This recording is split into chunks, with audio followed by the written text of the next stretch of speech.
Sometimes when things feel heavy, when the world is cold or the air feels sharp, we forget that something small is still with us.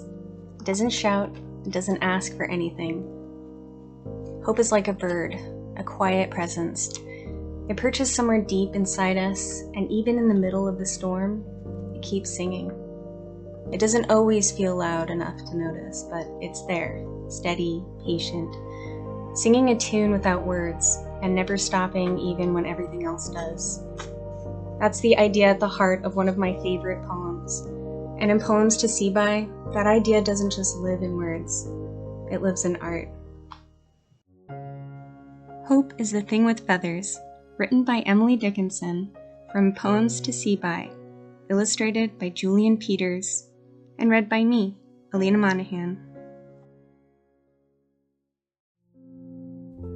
Hope is the thing with feathers.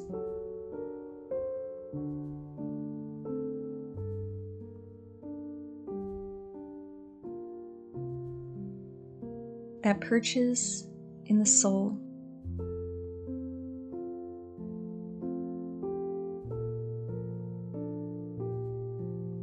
And sings the tune without the words.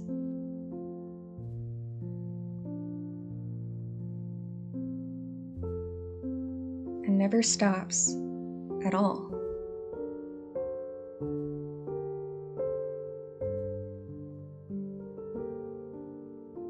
And sweetest in the gale is heard.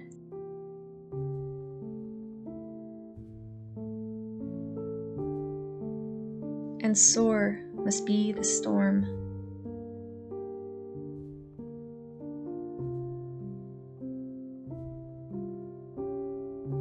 That could abash the little bird that kept so many warm.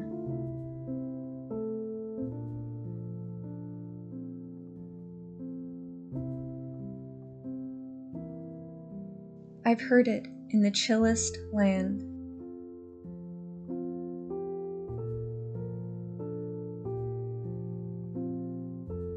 And on the strangest sea.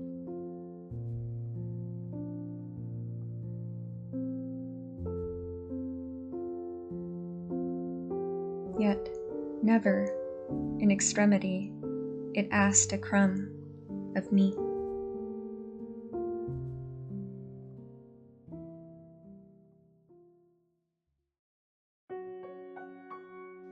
Hope doesn't fix everything, but it surrounds, it stays, and it sings.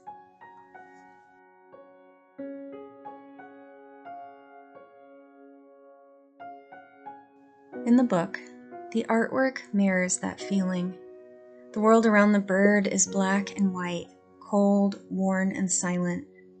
But the bird herself is full of color, soft reds, golds, and blues. And in one frame, her feather stretches outward, wrapping the entire panel in warmth.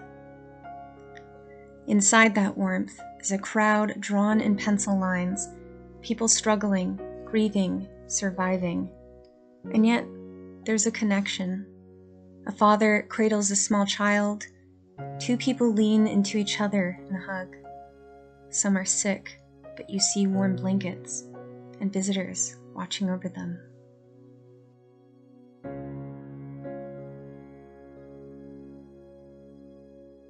The book features voices from across generations, from Maya Angelou, whose caged bird is illustrated as a quilt of muted fabric blocks and stitched birds, each panel framed like a patch, symbols of confinement, longing, and the dream of freedom.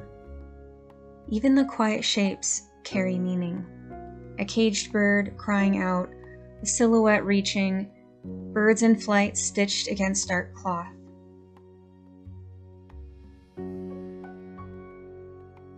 There's Langston Hughes and his poem Jukebox Love Song. The illustrations are vibrant, electric, neon jukebox light, Harlem at night. One panel shows a jazz band alive with brass and movement, while a couple dances in a dreamlike swirl of color and rhythm. Her dress spins in a full circle. the music painted into motion around them.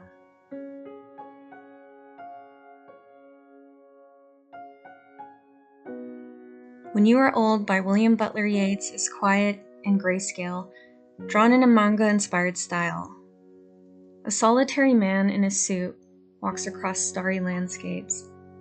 His face is hidden, his eyes look up at constellations.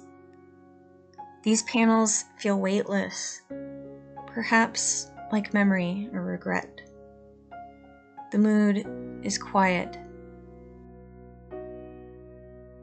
There is also Ozymandias by Percy B. Shelley, where two men speak in a candlelit room, their words opening up to a vast ruined desert. A falling statue lies half buried in sand, a broken face, empty eyes, and a pedestal that once declared greatness. The images echo the poem's message. Time forgets even the mightiest kings.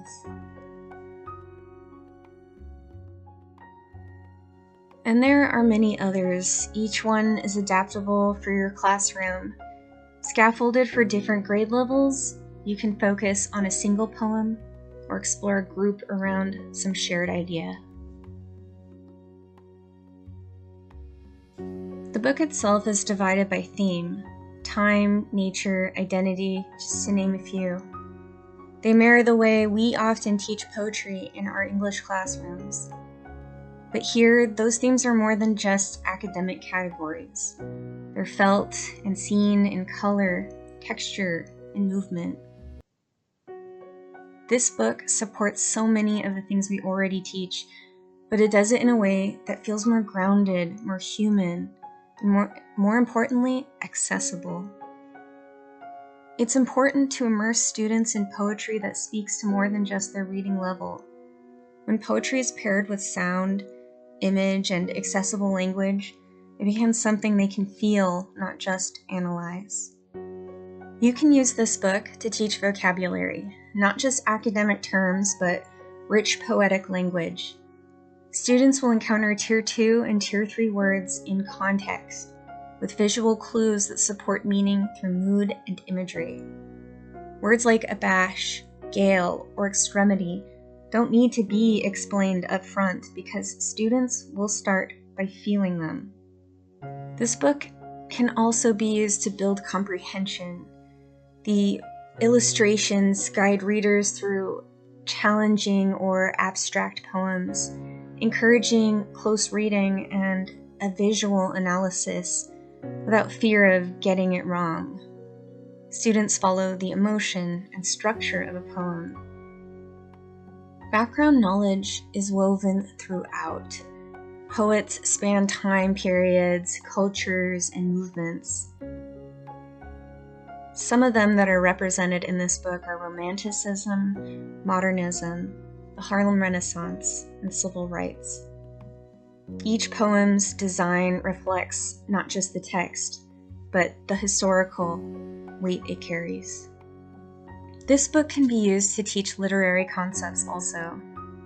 Things like tone, symbolism, visual metaphor, theme, voice, and structure all come alive here by both word and image. Instead of pulling a poem apart line by line, students get to see how everything works together to create meaning. It's also a great chance to build visual literacy. Students engage in multimodal reading experience. They learn to interpret and respond to both the language and the artwork. They can start seeing, feeling, and thinking across multiple forms.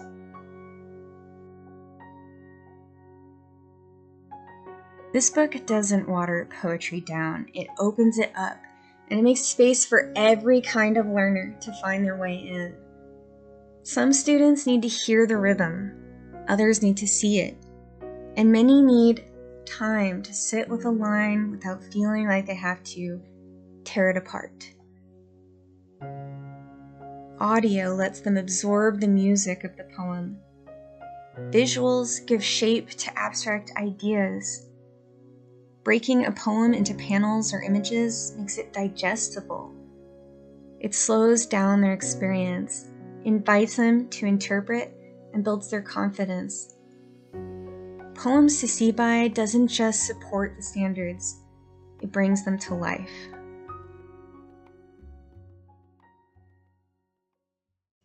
I hope you will consider using this beautiful and poignant book to teach a subject so often deemed an unapproachable lost art, and to revive a love for this art form in your classrooms and in the ages to come.